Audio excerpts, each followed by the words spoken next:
that we can get strong support for that important piece of legislation. And with that, I would yield the floor.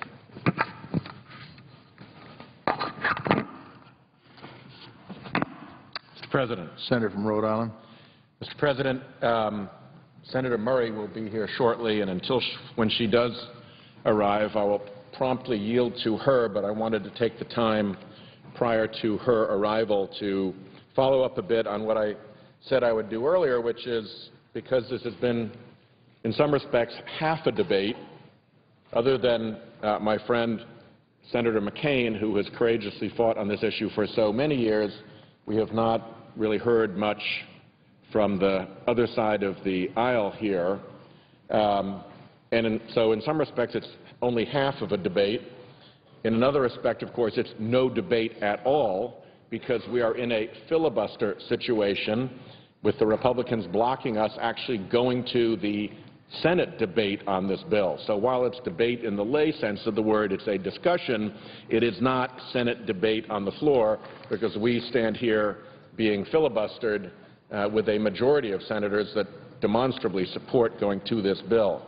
But I said that I'd describe some of the things that my Republican colleagues have said in the past about disclosure. And so let me begin doing that. Senator McConnell, of course, has been very publicly in favor of it. That may relate to the fact that a report by the, hang on, let me get the name on the front page, Corporate Reform Coalition, went state by state, and the Republican leader's home state of Kentucky has a ban on independent expenditures by corporations in its state constitution. Its state constitution bans the conduct that is at issue here. Kentucky has disclosure provisions that require disclosure when independent expenditures of over $500 are made in any one election. He's here objecting to a $10,000 limit, and Kentucky disclosure provisions, according to this report, quote, require disclosure when independent expenditures of over $500 are made in any one election. And it further requires under Kentucky law, Kentucky statutes 121.190 subpart 1, that the name of the advertising sponsor must be put on any communication. So consistent with the laws of his home state, our Republican leader has for many years stood out in favor of disclosure. He said Republicans are in favor of disclosure. Around 2000 he said that. And he said public disclosure of campaign contributions and spending should be expedited so that voters can judge for themselves what is appropriate. Other leaders on the Republican side, like Senator Alexander, have said, I support campaign finance reform. To me, that means individual contributions, free speech, and full disclosure. In other words, he continued, any individual can give whatever they want as long as it is disclosed every day on the Internet. That is exactly what this bill does, but only for donations $10,000 and more. I don't believe there was a floor in Senator Alexander's remarks, so I see that the distinguished senator from Iowa has arrived, and in the spirit of going back and forth, I will yield the floor. Mr. President. The senator from Iowa.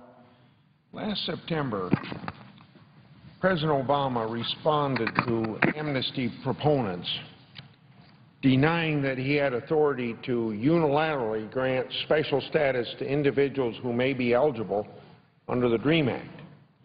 The DREAM Act has been around the Senate for discussion for about a decade and in different forms.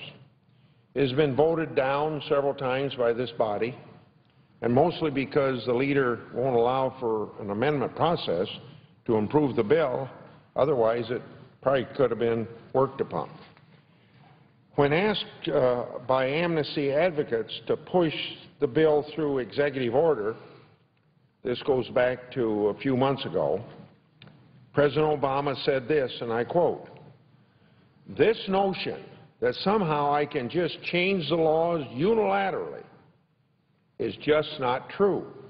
The fact of the matter is there are laws on the books that I have to enforce, and I think there's been a great disservice done to the cause of getting the DREAM Act passed and getting comprehensive immigration passed, perpetrating the notion that somehow, by myself, I can go and do these things.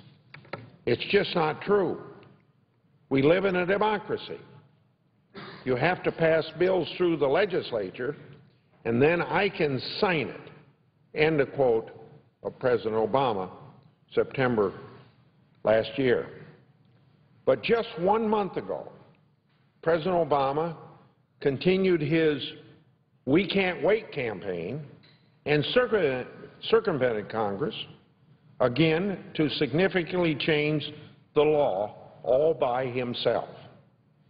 On June the 15th, he announced that the Department of Homeland Security would lay out a process by which immigrants who have come here illegally could apply for relief and remain in the United States without fear of deportation.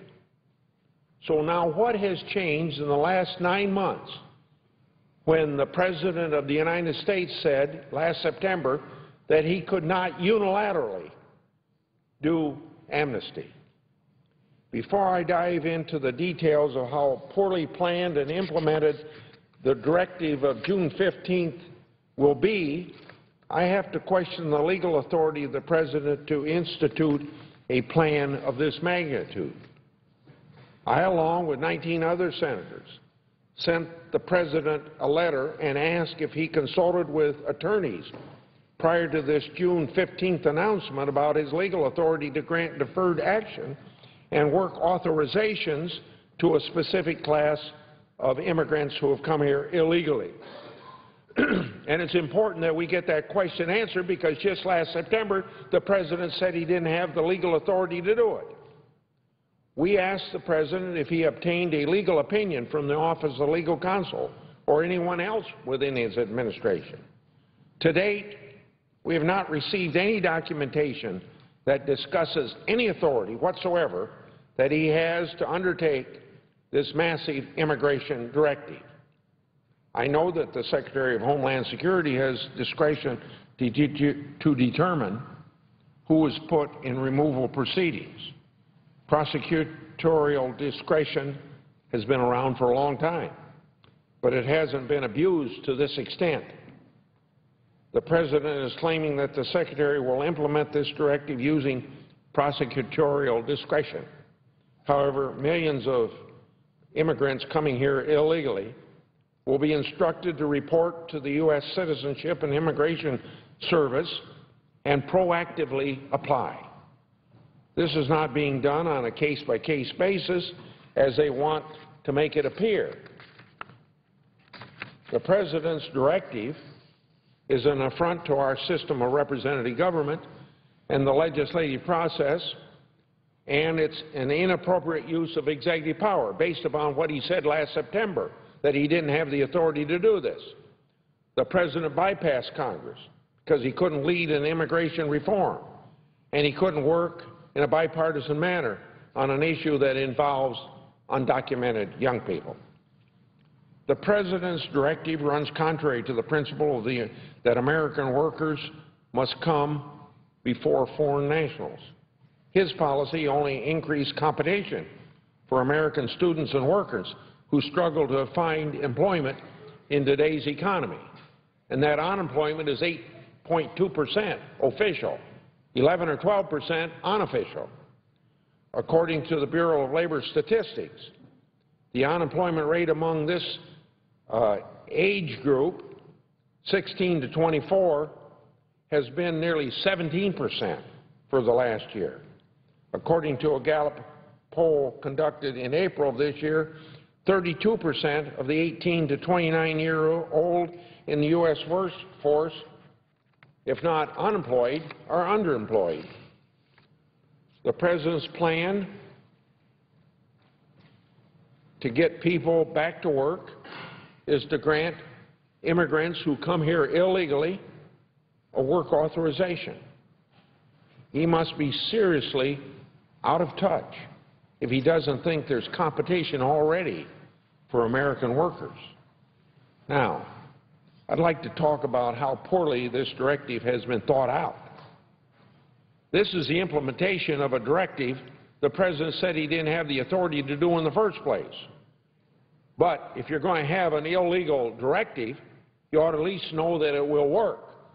It's my understanding that the White House informed the Homeland Security officials of this plan just days before it was announced, June 15th. They were unprepared and have since been scrambling to figure out how it will be carried out.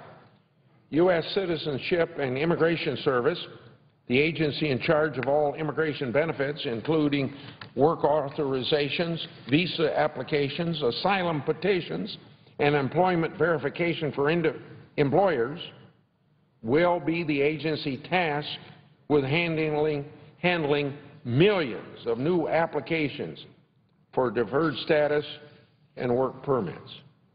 Agents in the field are confused as to how to do their jobs and fear retaliation if they don't do the right thing. So, in essence, the White House is telling agents in the field to begin a practice called catch and release. Just last Friday, Homeland Security officials briefed the Judiciary Committee on the directive. Staff of the Judiciary Committee was told that agents of the agency would be required to release immigrants who come here illegally if they fell into the criteria laid out. But what are the ramifications if an agent does not release them, but instead uses their discretion to say the person was not eligible and put them in removal proceedings? Well, you'll be astounded by the answer we got, because the Department of Homeland Security explained that such an agent would be subject to disciplinary action. Disciplinary action, if you're doing what your job is required to do, the agent's actions would be considered during the annual personnel review. So there will be no discretion for agents, and they will be forced to give deferred action to anyone that comes close to the criteria laid out, even despite their hesitation to do so or face retaliation from bureaucratic higher-ups. It's as if Homeland Security forgot their mission, which is, quoting the law, to ensure a homeland that is safe, secure, and resilient against terrorism and other hazards, where Americans' interests, aspirations, and way of life can thrive, end of quote of the law. Once we overcome the question of legal authority and the reality that there was little thinking put into this plan before it was announced on June the 15th, we're left to oversee the details of the implementation plan. Homeland Security officials say that they will have a process laid out by August the 15th. We have very little details, but Homeland Security officials did some insight on Friday in this briefing to members of the Judiciary Committee staff. Here's what we learned. We know that people under the age of 30 who entered before their 16th birthday will have been here for at least 5 years and are currently in school may qualify for deferred action. We know that there are caveats to the criteria. Some criminal offenses will be okay, and young people can finish their education after they are granted deferred action. We know that individuals with final orders of removal will be eligible for deferred action. We know that these people will not have to appear for an in-person interview to benefit from this directive of the President of June 15th. We know that they'll be granted this special status for 2 years, and those that are denied will not be put on removal proceedings. We know that this isn't aimed at helping just youth since the age limit is 30. So who are we going to help over age 30? Because we thought by the President's announcement that if you're over 30 years of age, nobody's going to benefit from this. We know that people under the age of 30 are not the only people going to be considered for relief. Secretary Napolitano said so herself. She told CNN's Wolf Blitzer the following, and I quote, "We have internally set it up so that the parents are not referred for immigration enforcement if the young person comes in for deferred action." Now, I wasn't born yesterday. This administration is going to give a benefit to immigrants here illegally and then force his or her parents to leave the country. Which begs the question, what will they do if the young people are eligible and receives deferred action, but the parents is a criminal, a gang member, or a sex offender? Because this program hasn't been well thought out, and because it's being rushed to benefit people by the end of the year, there's no doubt that fraud will be a problem. How will federal officials who process the applications ensure that information provided by the individual is accurate? How will they verify that one truly entered the country before the age of 16 or are currently under the age of 30? Homeland Security officials act as though they're prepared to handle the influx of counterfeit documents that will be presented. The department officials are going to rely on their small fraud detection unit, who happen already to be very busy working every day on other types of immigration benefits, to determine if people are truly eligible. What will be the consequences for individuals who intentionally defraud the government? They need a fraud and abuse prevention plan. Without one, they'll likely legalize every single immigrant coming here illegally who are already on U.S. soil. The administration will announce more details about this plan in the next few weeks. I'm anxious to see if they plan to only provide deferred action to this population. Department officials refuse to elaborate on whether some of these individuals will be able to get advanced parole. That's a special status that allows the immigrant coming here illegally to adjust to permanent residence, then gain citizenship. This administration wants people to believe that this isn't amnesty and that these people will not have lawful status. But I'll be watching to see if they try to pull the wool over our eyes and provide a status that allows these people to adjust and remain here permanently. Finally, a major flaw in the President's plan is how this is going to be paid for. A massive amnesty program. It's going to cost a lot of money. So what are the taxpayers going to have to cough up out of their hard-earned dollars to pay for it? Department officials said on Friday that illegal immigrants may not be charged for their special status. The individual would be charged $380 if they choose to apply for a work authorization. They could not assure us that funding would not be redirected from other programs to this initiative.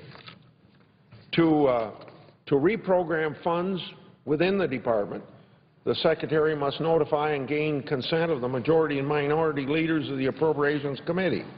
However, when pressed, department officials could not assure us that they would not bypass the long-standing process and reprogram dollars on their own.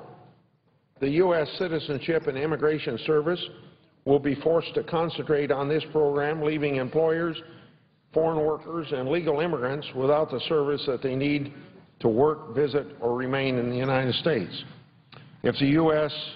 Citizenship and Immigration Service adjudication staff will be diverted from their normal duties to handle the millions of potential deferred applications, This can only have a devastating impact on other programs within the department. I fear that this plan will bankrupt the agency that oversees immigration benefits, and it will affect all legal immigration for years to come. So, Mr. President, I fear that the President has overstepped his authority again. The President time again has shown no leadership or refused to work with Congress on issues that directly impact the American people. And when it comes to the immigration issue, he promised the people in the 2008 election that in his first year in office he would have an immigration bill before Congress, and he hasn't even presented an immigration bill yet. He insisted that he was coming here to change Washington, but he changed for the worst. He insisted that he was going to make this the most transparent administration ever, but Congress and the American people are left in the dark. No matter where one stands on immigration, we should all be appalled at how this plan has been carried out. Whether it's legal or illegal is one thing, but when it isn't thoroughly thought out how it's going to be implemented, it's not how a chief executive of a major operation like the U.S. government ought to be acting. We should all be concerned that our votes are rendered meaningless as a result of the assumption of power on June the 15th that the President said last September he didn't have. Until we can end this plan, I encourage my colleagues to watch over its implementation for the future of our country. The integrity of our whole immigration system is hanging in the balance. And this immigration system is very important because the United States have open doors for more people than any other country in the world to come here legally. And about 1 million people come here legally. So we're a welcoming nation. We're a nation built upon immigrants bringing new ideas to this country, making this a very not only colorful country, but a dynamic society. And we ought to leave it that way. But this jeopardy to our immigration system for people to come here legally jeopardizes a lot of people that want to abide by our laws and come here and make our country even richer. I yield the floor. Mr. President. Senator from Washington. Mr. President, I come to the floor today to speak in strong support of the Disclose Act, which will help put an end to secretive campaign spending and close the glaring campaign finance loopholes that have been opened up by the Citizens United ruling. Mr. President, I want to thank the Senator from Rhode Island for his tremendous leadership on this really critical issue and all the work he's gotten to us to this point today on this very important bill. Mr. President, this Supreme Court ruling was truly a step backwards for our democracy. It overturned decades of campaign finance law and policy, and it allowed corporations and special interest groups to spend unlimited amounts of their money influencing our democracy. The Citizens United ruling has given special interest groups a megaphone that they can use to drown out the voices of citizens in my home state of Washington and across the country. The Disclose Act would return transparency to this process. It would return accountability to this process, and it would be a major step to returning citizens' voices to the important election decisions that we make in our country. Mr. President, this is a very personal issue for me. When I first ran for the Senate back in 1992, I was a long-shot candidate without a lot of money or wealthy corporate backers. But what I did have was an amazing and passionate volunteers who were at my side. They cared deeply about making sure the voices of Washington State families were represented. They made phone calls, they went door to door with us, they talked to families across our state who wanted more from their government. Well, Mr. President, we ended up winning that grassroots campaign because the people's voices were heard loud and clear. But to be honest, I don't think it would have been possible if corporations and special interests had been able to drown out their voices with this unlimited barrage of negative ads against candidates who didn't support their interests. So that's why I support this Disclose Act. I want to make sure no force is greater in our elections than the power of voters across our cities and towns, and no voice is louder than citizens who care about making their state and country a better place to live. Mr. President, the Disclose Act of 2012 shouldn't be contentious. It simply does what a majority of American people view as a no-brainer. It requires outside groups to divulge their campaign-related fundraising and spending, plain and simple. And it does this by shining a very bright spotlight on the entire process and by strengthening the overall disclosure requirements for groups who are attempting to sway our elections. You know, too often, corporations and special interest groups are able to hide their spending behind a mask of front organizations because they know voters will be less likely to believe ads if they knew the motives behind their sponsors. For instance, an indication of who is funding many of these shadow organizations can be seen in the delayed disclosures of the so-called super PACs. In fact, a Forbes article recently reported that 30 billionaires now are backing Romney's super PAC. It's unknown how many of these same billionaires or their corporate interests are providing to other organizations with even less scrutiny. Disclose Act ends all of that. Specifically, the Act requires any of these front organizations who spend $10,000 or more on a campaign to file a disclosure report with the Federal Elections Commission within 24 hours and file a new report for each additional $10,000 or more that's spent. Mr. President, this is a major step in pulling back the curtain on the outlandish and unfair spending practices that are corrupting our nation's political process. And it is a major step towards the kind of open and honest government that the American people demand and they deserve. The Disclose Act brings transparency to these shady spending practices and makes sure the voters have the information they need so they know who they can trust. It really is. It's a common-sense bill. It should not be controversial. And anyone who thinks voters should have a louder voice than special interest groups should be supporting our bill. Mr. President, this bill aims to protect the very core of our federal election process. It protects the process by which our citizens fairly assess the people who they believe will best come here and be their voice and represent their communities. It exposes the hidden hand of special interests, and it creates an open process for who gets to stand here before them representing them. So I'm very proud to support this bill, and I'm very proud of the efforts by Senator Whitehouse and so many others here in the Senate. I urge all of our colleagues to vote for this bill. Let's move it forward. Let's do what's right for America. Thank you, Mr. President. I yield the floor.